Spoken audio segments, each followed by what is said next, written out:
পাচ্ছেন না, district wise হচ্ছে। ভেরিফিকেশনের কিছু বিষয় নেই, মানে যারা লক্ষ্মীর ভাণ্ডার পাচ্ছিলেন তাদের নামটাই ট্রান্সফার হয়ে যাবে অন্নপূর্ণা ভাণ্ডারে।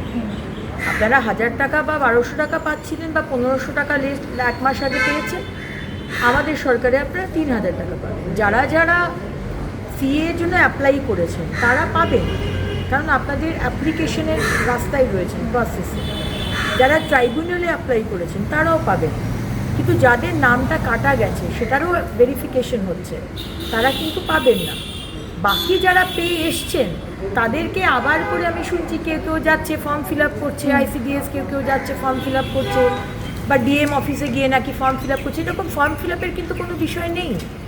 সুতরাং let me make it very very clear, যারা লক্ষ্মীর ভাণ্ডার পেয়েছেন তাদেরই নাম ট্রান্সফার হয়ে যাবে ভেরিফিকেশনের পরে। ভেরিফিকেশন আমাদের দপ্তর করবে, এখানে আপনাদের ভেরিফিকেশনের কোনো বিষয় নেই।